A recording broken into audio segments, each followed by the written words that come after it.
Merci de nous rester fidèles. Il est 9h en temps universel.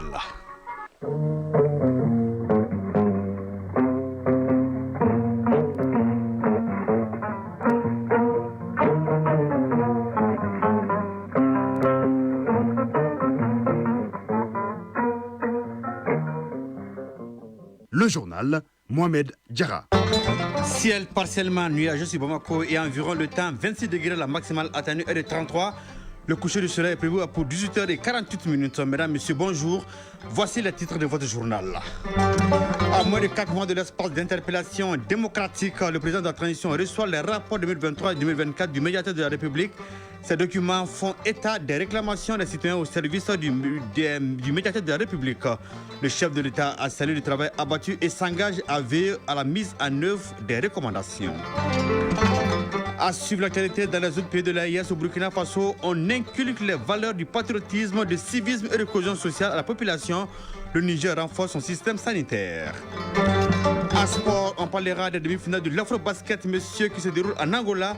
Les Aigles affrontent ce soir les Lions du Sénégal à partir de 15h temps universel, après avoir terrassé les éléphants de Côte d'Ivoire en quart de finale. Dans la page des sports, nous allons déguster ensemble des mets Made in Ségou. Il s'agit par exemple de chodigimé à base du haricot et le ngolokish à base du petit mil. Les connaisseurs en savent quelque chose, mais hélas, ce patrimoine culinaire de la région est délaissé par les jeunes. Pourquoi? Nous dira Jacqueline Dako en fin d'édition. Voilà pour le sommaire, le développement dans un instant. Bienvenue. Le président de la transition a reçu hier les rapports d'activité 2023-2024 du médiateur de la République. Ces 10 rapports contiennent les réclamations des citoyens adressées au service du médiateur de la République. Une étude comparée des documents révèle une augmentation significative du nombre de saisines, signe d'une plus grande confiance entre les gouvernants et les gouvernés. Le président de la transition a salué le travail du médiateur et son équipe et s'engage à veiller à la mise en œuvre des dites recommandations. Le point avec Garibou Pérou. Fidèle à la tradition républicaine, le médiateur de la République remet au président de la transition, le général d'armée Assimi Goïta, les rapports annuels relatifs aux exercices 2023 et 2024. Obligatoire selon la loi de création modifiée, l'acte est empreint de rigueur et de respect des principes démocratiques. Sanogo Aminata Malé, médiateur de la République. Pour ce qui concerne le rapport annuel 2023, il se subdivise en 4 parties. La première partie traite des réclamations formulées par les citoyens contre les dysfonctionnements de l'administration. La deuxième partie est consacrée aux autres activités du médiateur de la République. La troisième partie porte sur le renforcement des capacités de mes collaborateurs. Enfin, la quatrième partie est relative aux commentaires et recommandations formulées par le médiateur de la République. Et mes services ont accueilli, écouté et orienté 6074 usagers au niveau du siège à Bamako et dans les délégations territoriales, contre 5230 usagers en 2022. Entre janvier et décembre 2023, 240 dossiers de réclamation, dont 153 ont été entièrement traités. Le rapport de l'année 2023 dresse un état des lieux précis des préoccupations exprimées par les citoyens à travers l'espace d'interpellation démocratique. Cette instance participative a enregistré un chiffre record, reflet tangible d'une médiation de proximité. L'EID a enregistré un chiffre record de 599 dossiers d'interpellation, contre 334 en 2022, soit une augmentation de 265 dossiers. Quant au rapport de 2024, dans la continuité du précédent, rassemble un ensemble de réclamations, de recommandations et d'interpellations formulées par les usagers des services publics. Ces documents, fruits d'un travail méthodique, témoignent de la constance du médiateur de la République. Au cours de l'année 2024, mes services ont accueilli, écouté et orienté 11 693 usagers, dont 7 568 au niveau du siège ici à Bamako, et 4 125 dans les délégations territoriales contre 6 074 en 2023. Entre janvier et décembre 2024, le médiateur de la République a reçu au total 208 dossiers de réclamation dont 138 entièrement traités et 70 en cours de traitement. Les domaines fréquemment concernés sont révélateurs des tensions. Litiges domaniaux et fonciers, conflits de chefferie traditionnels, problématiques liées à l'orpaillage, à la protection sociale ainsi que les difficultés spécifiques auxquelles sont confrontés les Maliens vivant à l'étranger. La récurrence de ces saisines témoigne non seulement d'une confiance mais surtout d'un besoin impérieux de justice sociale. Général d'armée Assimi Goïta, président de la transition. Elle constitue un moment privilégié de partage des acquis, de dialogue, mais surtout d'orientation en vue de remplir au mieux la mission assignée, et cela conformément au slogan révélateur « Un recours pour le citoyen, un conseil pour l'administration ». Cette exaltante mission du médiateur de la République participe assurément de la volonté des autorités de la transition de maintenir et de fortifier le contrat qui les lie au peuple malien et dont le socle demeure la redevabilité dans la gestion des affaires publiques. Plus qu'une formalité, le respect de cette exigence républicaine constitue un facteur de renforcement de la confiance entre les gouvernants et le peuple. C'est donc le lieu de vous retirer mon attachement à la poursuite persévérante de la mission que vous avez l'ainsi honneur de conduire. En référence aux 3 principes constitutionnels qui guident désormais l'action publique en République du Mali, vous devez, vous et vos collaborateurs, garder en permanence à l'esprit les possibilités de transformation des grands défis de notre administration en opportunités. Le président Goïta, en sa qualité de garant des droits des citoyens, a salué la qualité des rapports transmis. Il a assuré que les observations formulées seront dûment prises en compte dans l'élaboration des politiques publiques en vue d'un maillage plus fin et plus juste de l'action gouvernementale. Les rapports que vous venez de présenter sont assez illustratifs de votre abnégation, mais aussi je note la rigueur que vous avez su imprimer à votre travail, tant dans le processus d'examen des dossiers de leur traitement que dans celui de leur suivi auprès des départements concernés. Les efforts du médiateur de la République sont fort encourageants. Le chiffre record des interpellations, 599 dossiers en 2023, et l'organisation reçue des 27e et 28e sessions de l'EID l'attestent à juste titre. Il convient également de souligner l'engouement des Maliens établis à l'extérieur pour la tenue des dites sessions de l'EID, un espace qui contribue véritablement à la promotion et à la consolidation de l'état de droit. Par ailleurs, je voudrais saluer votre initiative visant à faciliter davantage l'accès des femmes à vos services, par-delà les efforts que vous déployez au quotidien en faveur des citoyens lésés dans leurs droits. Je prends bonne note des recommandations formulées et vous donne l'assurance qu'elles seront mises en œuvre dans la mesure du possible.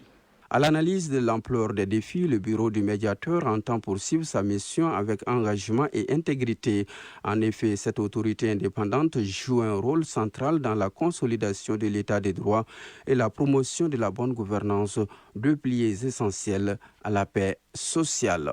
Oui, le gouvernement a entamé une vaste campagne de dissémination du projet Malikoura Tassira, Kabensan, Bafila, Ani Biworni Sababan. La délégation gouvernementale conduite par le ministre de l'économie et des finances était face aux membres du Haut Conseil des collectivités. Un exposé du projet a permis au Conseil national d'avoir une idée claire de la vision du gouvernement. Le point avec Moussa Kamara.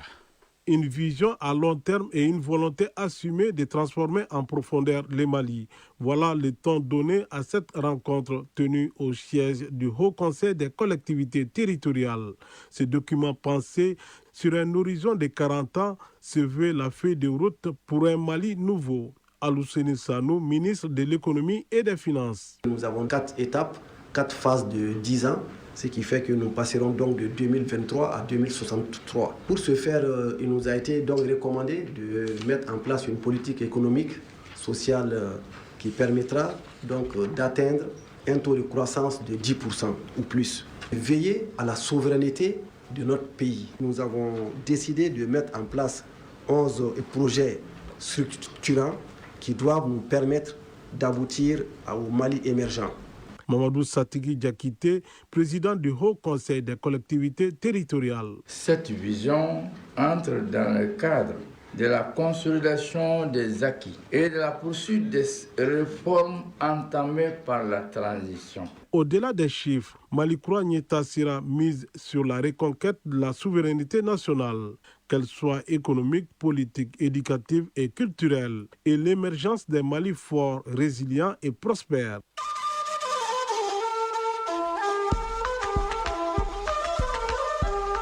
AES, actualité.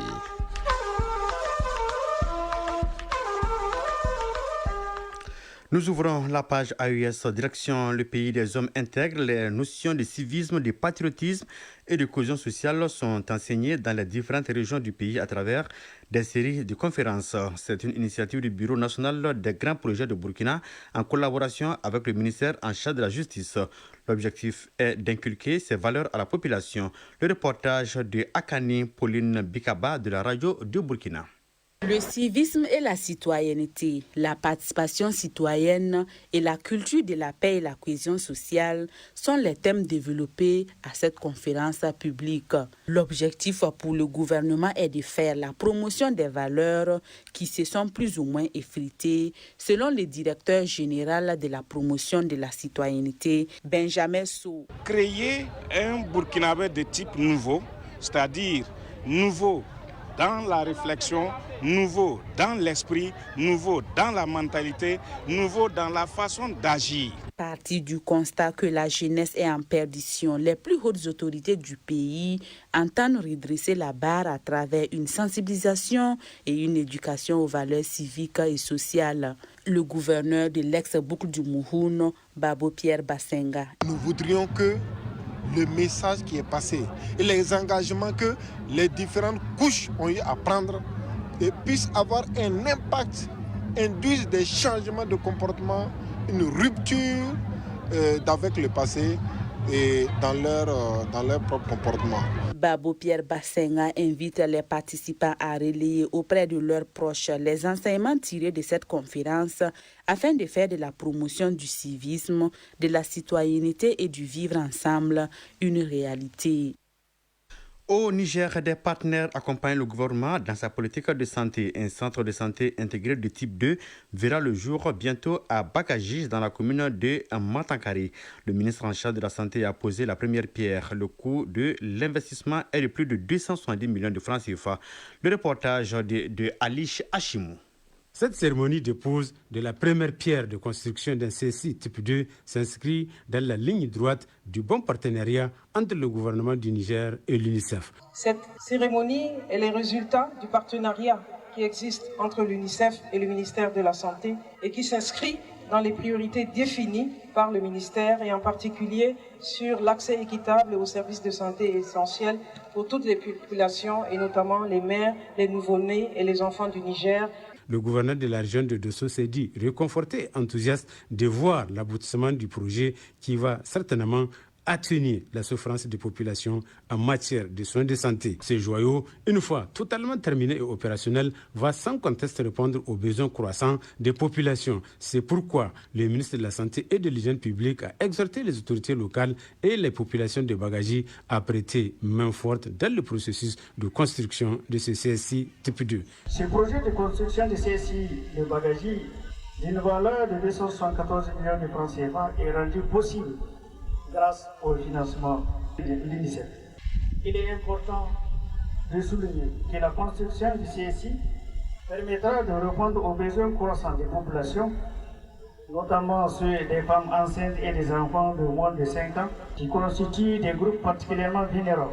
Elle facilitera ainsi l'accès aux soins de proximité de qualité à plus de 10 000 habitants non couverts et contribueront ainsi à réduire la mortalité maternelle et infantile. Le ministre de la Santé et de l'Hygiène publique, le médecin colonel-major Garba Akimi, le gouverneur de la région de Dosso, le colonel-major Bana Alassane et les autres officiels ont procédé à la pose de la première pierre de construction du centre de santé intégré de Bagaji. En Guinée-Conakry, au moins 11 personnes ont perdu la vie ce jeudi et 10 autres blessés dans un glissement de terrain à Mané, près de la capitale, provoqué par de fortes pluies. Le drame a recouvert plusieurs maisons abritant des familles entières. Les secours poursuivent les recherches pour retrouver d'éventuels survivants. Au Sénégal, le Sénégal donc a demandé aux États-Unis de retirer les sanctions annoncées mercredi dernier.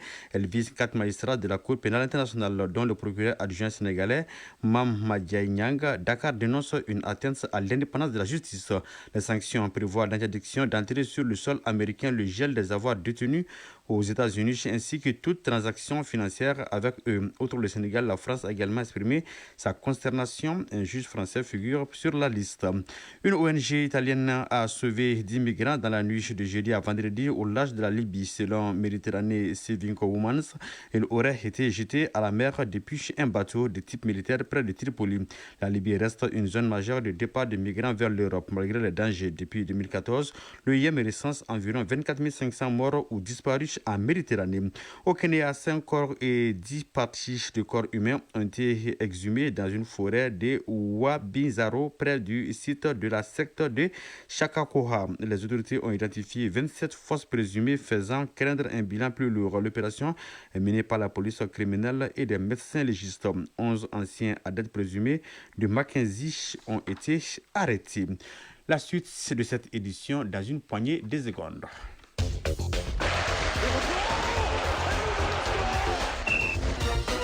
Super Coupe Générale Assimi Goïta, les rencontres de pôle se poursuivent au stade Mamadou Konaté et Gwenzen Koulibaly. 4 matchs sont au programme ce samedi.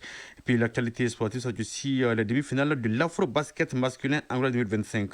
Le Mali joue à 15h contre le Sénégal. L'autre affiche mettra aux prises l'Angola au Cameroun. La synthèse de l'actualité sportive avec Fabourou Djourté. La 31e édition de l'Afrobasket masculin prend fin ce dimanche 24 août en Angola. Mais avant, place aux demi-finales ce samedi. À 15h, le Sénégal affronte le Mali. Ensuite, à 18h, l'Angola sera face au Cameroun. Le Mali et le Sénégal confirment leur statut de grand prétendant au titre à l'Afrobasket 2025 en écartant respectivement le Nigeria et la Côte d'Ivoire. Les Lions du Sénégal ont mis fin au parcours du Nigeria avec une victoire 91-75. Le Sénégal s'est qualifié ainsi pour sa 5e demi-finale d'affilée. Le Mali, quant à lui, a su remonter un déficit de 14 points au troisième quart-temps pour réaliser une performance historique en éliminant la Côte d'Ivoire 102-96 en prolongation, retrouvant la demi-finale pour la première fois depuis 1999. Une victoire qui souligne la montée en puissance des aigles basketteurs du Mali et promet une demi-finale palpitante face au Sénégal cet après-midi. Occasion de revenir sur les résultats des précédentes participations au Mali à ce stade de la compétition, lors desquelles l'équipe n'est jamais parvenue à s'imposer. Le 5 avril 1968, le Mali s'incline face au Sénégal 62-54. Le 1er janvier 1972, défaite contre l'Égypte 87-68. Le 27 décembre 1987, le Mali est battu d'un point par la Centrafrique 74-73. Le 26 décembre 1989, défaite face à l'Angola 92-55. Le 7 janvier 1993, le Mali s'incline de nouveau face à l'Angola 91-59. Et le 5 août 1999, défaite contre l'Angola 77-69. Espérons tout simplement que les nôtres briseront ce plafond de verre cet après-midi face au Sénégal. Championnat d'Afrique des Nations de football, CHAN 2024, les derniers quarts de finale se jouent ce samedi. À 15h, l'Ouganda, l'un des pays organisateurs, reçoit le Sénégal tenant du titre. Une rencontre qui promet spectacle et intensité avec d'un côté l'Ouganda, une équipe dynamique et en confiance, et de l'autre le Sénégal fort de son expérience et de son statut de champion. Du côté du stade international Aman des Zanzibar, à 17h, le Soudan sera face à l'Algérie. Concernant les deux premières affiches des quarts de finale, jouées hier vendredi, 2 des 3 pays organisateurs ont été éliminés. Il s'agit du Kenya et de la Tanzanie. Le Kenya a perdu 4-3 au tir au but contre Madagascar. Le score était d'un but partout à l'issue de 120 minutes de jeu. Quant à la Tanzanie, elle est tombée 1-0 face au Maroc. Toujours football, du 11 juin au 19 juillet 2026, la Coupe du Monde sera organisée conjointement par les États-Unis, le Canada et le Mexique. Les 48 nations qui seront qualifiées pour cette compétition vont être fixées sur leurs adversaires le 5 décembre à 16h GMT. Ceci lors d'une cérémonie de tirage au sort de la phase de groupe à Washington aux États-Unis. L'annonce officielle a été faite par la FIFA ce vendredi. Ce tirage au sort marque une étape majeure du tournoi et s'inscrit dans la continuité des préparatifs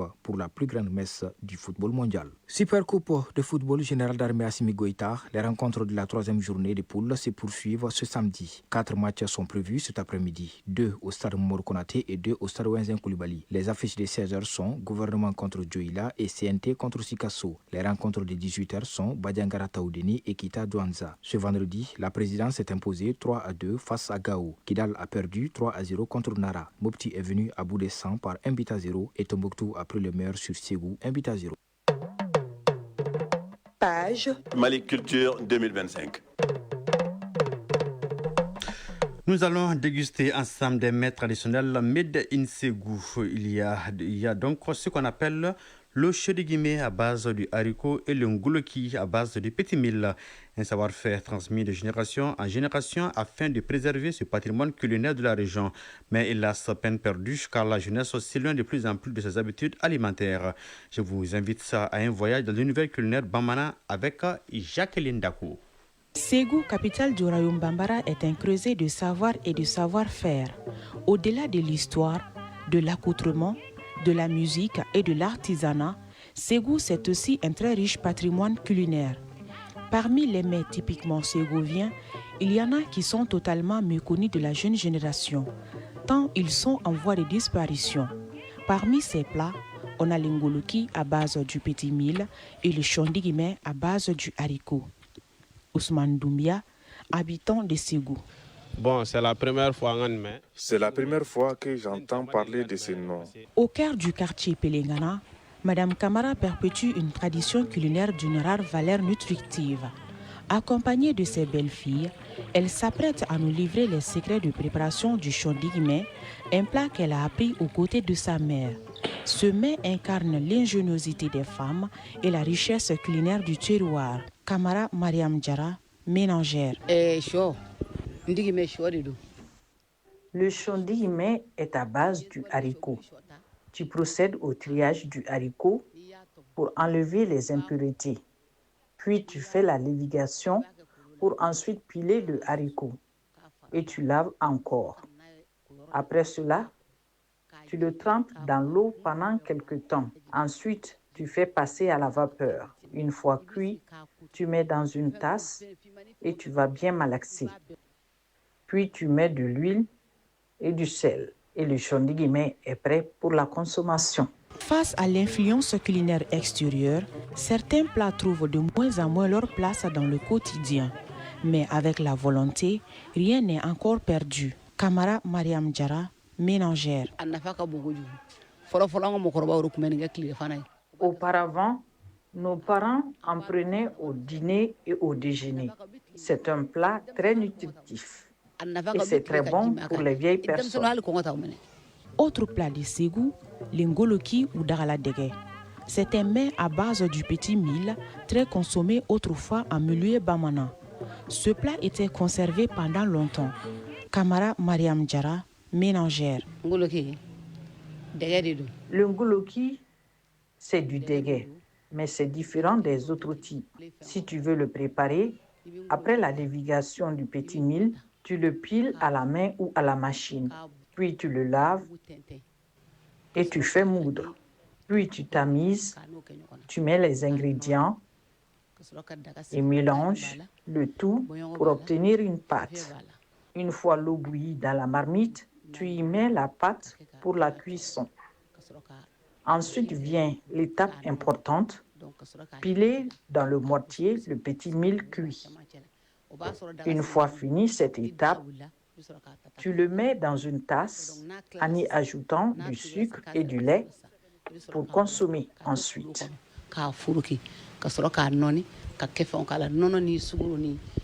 Adam Kloubali, habitante de Ségou. Le plat ngoloki, je ne le connaissais pas.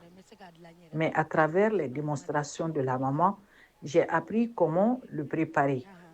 À reconnaître que sa préparation demande beaucoup d'efforts, surtout au moment de piler. Des mets traditionnels comme l'ingoloki et les chondigimé sont en voie de disparition en raison du manque de transmission des recettes aux nouvelles générations. Camara Mariam Djara, ménagère. Le ngoloki, on le préparait pour les cultivateurs. Une fois qu'ils le consommaient, ils pouvaient passer toute la journée à travailler au champ sans manger autre chose. Je demande à toutes les vieilles personnes de ne pas laisser disparaître nos plats traditionnels. C'est un héritage à préserver. Perpétuer le chondigimé et le ngoloki, c'est préserver l'âme des saveurs de Ségou. Un plat qui disparaît, c'est une part de notre histoire qui s'efface. Comme pour dire qu'une culture qui s'oublie dans les assiettes risque un jour de s'effacer dans les mémoires. Ségou, Jacqueline Dako et Kramogo Traoré pour l'ORTM.